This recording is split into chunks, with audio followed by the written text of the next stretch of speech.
নমস্কার, আমি কোয়েল। আপনি শুনছেন আজকের পত্রিকা ইউটিউব চ্যানেলের খবর।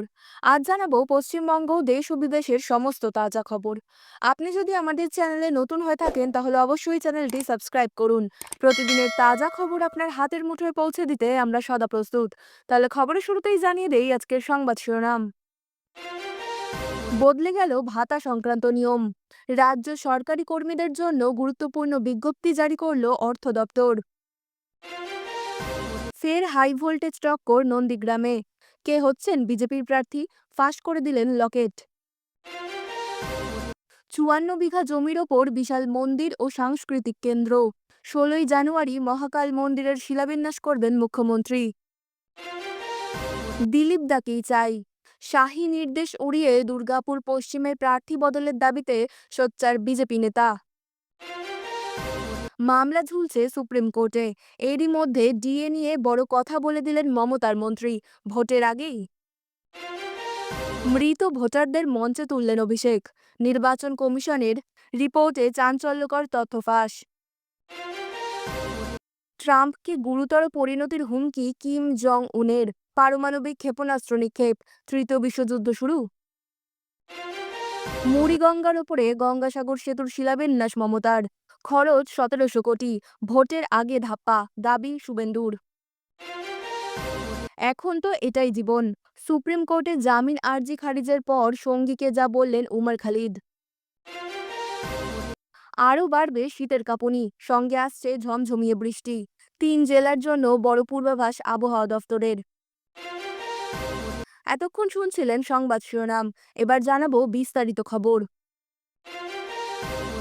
নতুন বছরের শুরুতেই রাজ্য সরকারি কর্মীদের জন্য গুরুত্বপূর্ণ আপডেট সামনে।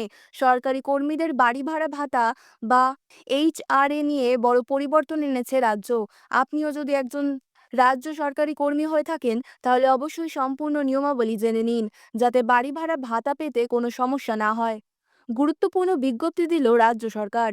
প্রতি বছরই জানুয়ারি এবং জুলাই মাসে পশ্চিমবঙ্গের সরকারি কর্মীদের বাড়ি ভাড়া ভাতা বা এইচআরএ ডিক্লারেশন বাধ্যতামূলকভাবে জমা দিতে হয়। পূর্বে এই প্রক্রিয়াটি ছিল সম্পূর্ণ ম্যানুয়াল বা অফলাইন, কিন্তু বর্তমানে সময়ের সাথে তাল মিলিয়ে রাজ্য সরকার এই ব্যবস্থায় পরিবর্তন এনেছে, জানিয়ে বিজ্ঞপ্তি জারি করে অর্থ দপ্তর।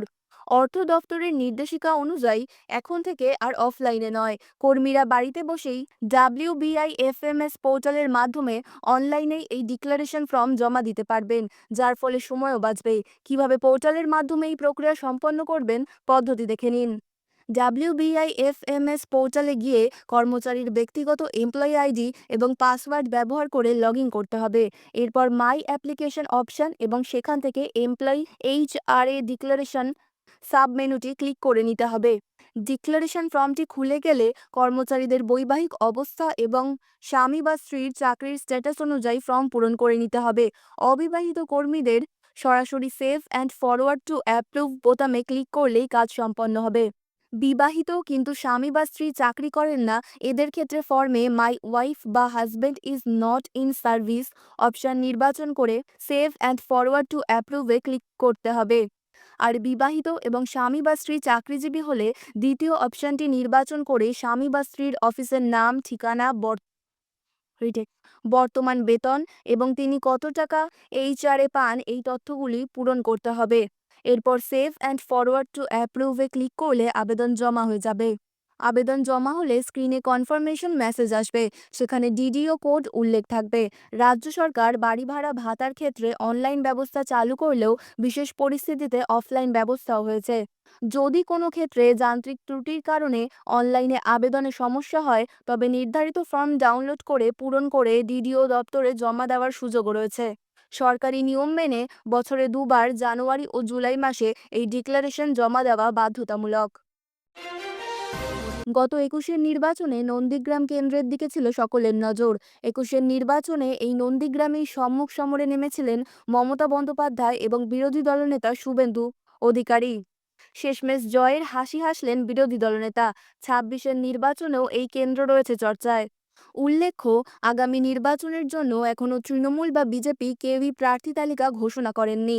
এবারও এখানে প্রার্থী হিসেবে শুভেন্দু অধিকারীকে দেখা যাবে কিনা তা নিয়েও বাড়ছে জল্পনা। তবে বিরোধী দলনেতা নিজেও এ বিষয়ে কোনো মন্তব্য করেনি এখনো পর্যন্ত। এদিকে দল চুপ করে থাকলেও নন্দীগ্রামে বিজেপি প্রার্থীর নাম ফাঁস করেই দিলেন বিজেপির প্রাক্তন সাংসদ লকেট চট্টোপাধ্যায়। রবিবার হুগলিতে একটি সভায় উপস্থিত ছিলেন লকেট। সেখানেই সাংবাদিকদের প্রশ্নের উত্তরে নন্দীগ্রামে সম্ভাব্য বিজেপি প্রার্থীর নাম জানিয়ে দিলেন লকেট। এদিন তিনি জোর গলায় বলেন, এবার নন্দীগ্রামে শুভেন্দু অধিকারী জিতবেন। অর্থাৎ ২১-এর পর ২৬-এও ফের বিরোধী দলনেতাকে নন্দীগ্রাম আসন থেকে দাঁড় করানোর পরিকল্পনা আছে বিজেপির। অন্তত লকেটের কথায় পাওয়া গিয়েছে তেমনই ইঙ্গিত। তবে প্রাক্তন সাংসদ নাম প্রকাশ করে দিলেও এ বিষয়ে কোনো মন্তব্য করেনি বিজেপি। জানুয়ারি মাসের মাঝামাঝি সময় ফের উত্তরবঙ্গ সফরে যাচ্ছেন মুখ্যমন্ত্রী মমতা বন্দ্যোপাধ্যায়। সফরের শুরুতেই ১৬ই জানুয়ারি শিলিগুড়ির মাটিগাড়ায় প্রস্তাবিত মহাকাল মন্দিরের শিলান্যাস করবেন তিনি। নবান্ন সূত্রের খবর, এই সফরের পরের দিন অর্থাৎ ১৭ই জানুয়ারি জলপাইগুড়িতে কলকাতা হাইকোর্টের সার্কিট বেঞ্চের স্থায়ী ভবনের উদ্বোধন অনুষ্ঠানেও যোগ দেওয়ার কথা রয়েছে তার। মুখ্যমন্ত্রীর এই সফরকে কেন্দ্র করে মাটিগাড়া চত্বরে প্রশাসনিক তৎপরতা তুঙ্গে। গত অক্টোবর মাসে পাহাড়ে ধস ও প্রবল বৃষ্টির জেরে ক্ষয়ক্ষতি খতিয়ে দেখতে গিয়েছিলেন মমতা বন্দ্যোপাধ্যায়। সেই সময় ফেরার পথে শিলিগুড়িতে একটি মহাকাল মন্দির গড়ার ইচ্ছা প্রকাশ করেছিলেন তিনি। এরপর দ্রুততার সঙ্গে একটি ট্রাস্টি বোর্ড গঠন করা হয় এবং মন্ত্রিসভার অনুমোদনও মিলেছে।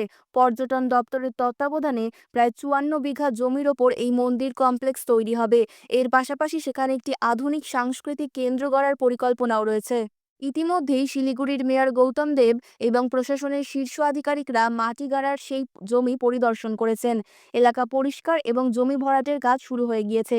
প্রশাসনের আশা, এই মন্দিরটি আগামী দিনে উত্তরবঙ্গের পর্যটনে নতুন মাত্রা যোগ করবে এবং ভক্তদের কাছে এক অন্যতম আকর্ষণ হয়ে উঠবে। ধর্মীয় ও সাংস্কৃতিক পরিকাঠামো উন্নয়নে রাজ্য সরকারের ধারাবাহিক প্রচেষ্টার এটি অন্যতম উদাহরণ। এর আগে ২০২৫ সালের ৩০শে এপ্রিল অক্ষয় তৃতীয়ার দিন দীঘার জগন্নাথ ধামের উদ্বোধন করেছিলেন মুখ্যমন্ত্রী। বছর শেষে ডিসেম্বরের শেষ সপ্তাহে নিউ টাউনে দুর্গা অঙ্গন নামে একটি মেগা প্রকল্পের ভিত্তিপ্রস্তর স্থাপন করেন তিনি। সেই মঞ্চ থেকেই শিলিগুড়িতে মহাকাল মন্দিরের শিলান্যাসের দিনক্ষণও ঘোষণা করেছিলেন মুখ্যমন্ত্রী। বঙ্গ বিধানসভা নির্বাচনের আগে অস্বস্তি বাড়ালো বিজেপির প্রকাশ্য গোষ্ঠীদ্বন্দ্ব। কেন্দ্রীয় স্বরাষ্ট্রমন্ত্রী অমিত শাহ সম্প্রতি বাংলায় এসে ২০২৬-এর লক্ষ্য সামনে রেখে নেতাকর্মীদের মাঠে নামার নির্দেশ দিয়ে গেলেও তাতে যে সংগঠনের ভেতরের ক্ষোভ কমেনি তা স্পষ্ট। বর্ধমান সাংগঠনিক জেলার বিজেপি সদস্য অভিজিৎ ভট্টাচার্যের একাধিক ফেসবুক পোস্ট ঘিরে নতুন করে বিতর্ক দানা বাঁধল দুর্গাপুর পশ্চিম কেন্দ্রে। সমাজ মাধ্যমে অভিজিৎ ভট্টাচার্য দাবি করেছেন, দুর্গাপুর পশ্চিম কেন্দ্রে বর্তমান বিধায়কের বদলে প্রার্থী করা হোক দিলীপ ঘোষকে। তার পোস্টে ইঙ্গিতপূর্ণ ভাষায় লেখা হয়, বাঁচতে চাই পশ্চিম বাংলায়, বিজেপিকে চাই দুর্গাপুর পশ্চিম কেন্দ্রের প্রার্থী বদল। শুধু পোস্টেই নয়, তিনি প্রকাশ্যে জানান, ২০২৪-এর লোকসভা নির্বাচনে দিলীপ ঘোষের পরাজয়ের যন্ত্রণা এখনও তাদের মনে রয়েছে। তাই বিধানসভায় তাকেই প্রার্থী দেখতে চান এবং জয় নিশ্চিত করবেন বলেও দাবি করেন।